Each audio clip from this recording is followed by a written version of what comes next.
Assalamualaikum warahmatullahi wabarakatuh. Perkenalkan, nama saya Muhammad Zinedin Zidan dari kelas 12 IPA 3. Di video kali ini, saya akan menjelaskan tentang sejarah Indonesia yang berjudul Indonesia dalam Panggung Dunia. Ada 3 poin yang akan saya sampaikan. Yang pertama, landasan ideal dan konstitusional politik luar negeri Indonesia bebas aktif. Dan yang kedua, politik luar negeri bebas aktif dan pelaksanaannya. Dan yang ketiga, peran Indonesia dalam upaya menciptakan perdamaian dunia. Oke, lanjut aja ke pembahasannya.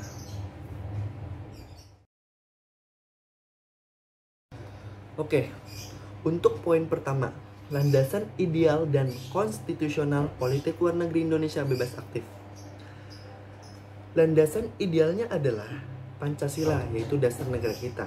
Sedangkan landasan konstitusionalnya adalah pembukaan Undang-Undang Dasar 1945 alinea 1 dan 4. Nah, tujuan politik luar negeri bebas aktif adalah untuk mengabdi kepada tujuan nasional bangsa yang tercantum dalam pembukaan Undang-Undang Dasar 1945 alinea keempat.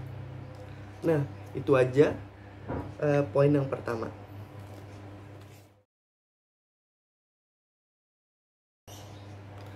Nah, untuk poin yang kedua, politik luar negeri bebas aktif dan pelaksanaannya. Poin tersebut dibagi menjadi 5.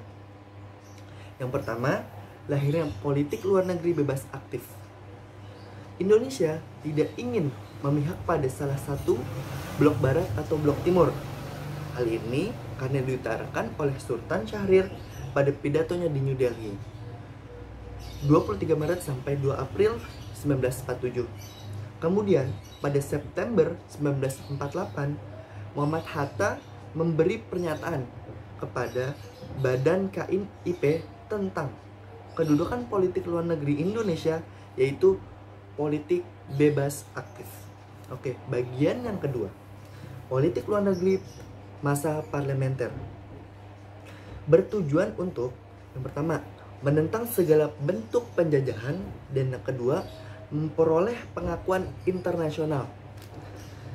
Kebijakan-kebijakan tersebut berisi, yang pertama, politik bebas aktif, yang kedua, masuk PBB, yang ketiga, perlindungan Indonesia Belanda, yang keempat, pelaksanaan KAA, yang kelima, persetujuan KMB.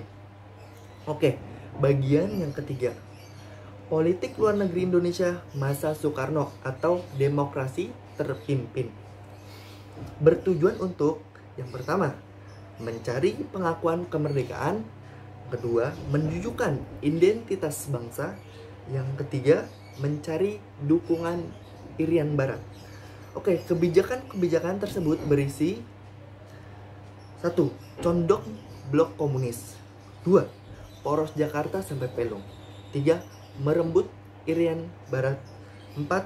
Oldevo dan Nevo, 5. Ganevo dan Konevo. Oke, masuk ke bagian yang keempat, politik luar negeri Indonesia dalam masa Orde Baru.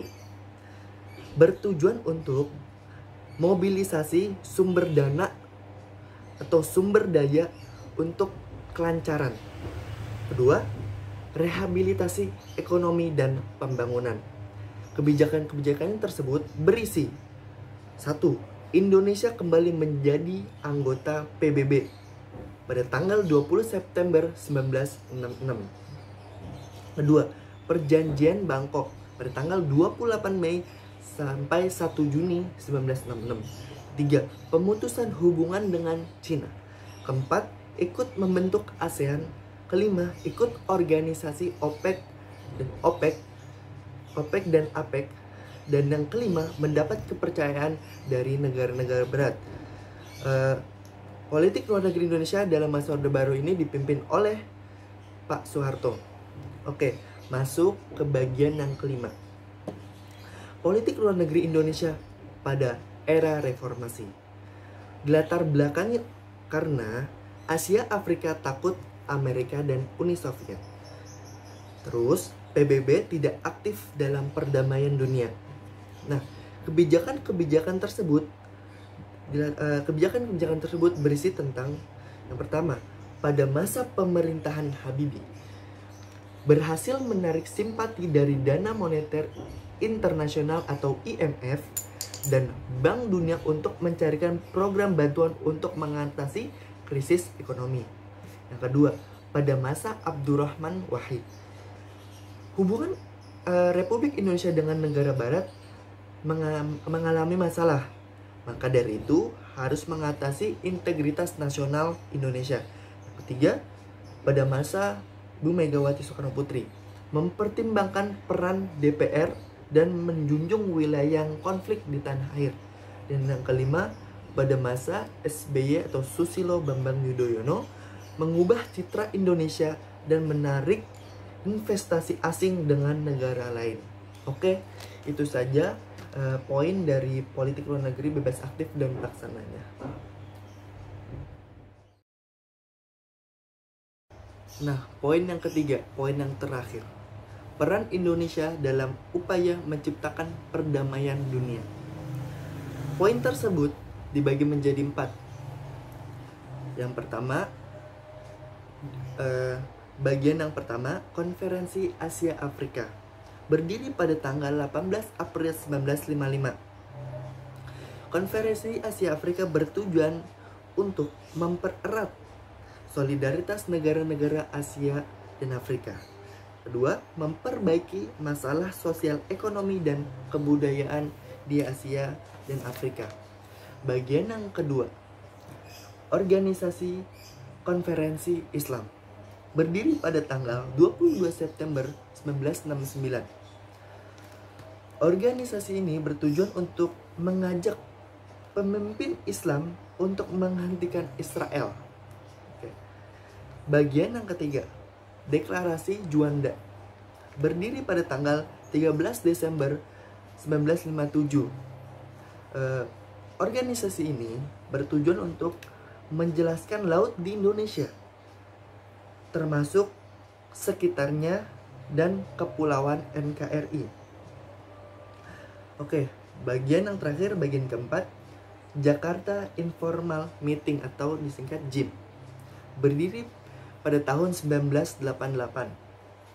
Bertujuan untuk menyelesaikan konflik Kamboja dan Vietnam dengan Indonesia sebagai perantaranya.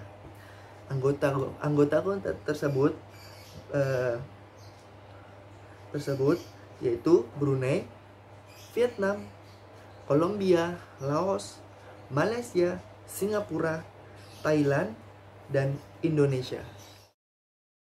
Nah, itu dia penjelasan dari saya tentang sejarah Indonesia yang berjudul Indonesia dalam Panggung Dunia. Semoga bermanfaat bagi kalian semua. Kurang lebihnya mohon maaf. Wassalamualaikum warahmatullahi wabarakatuh.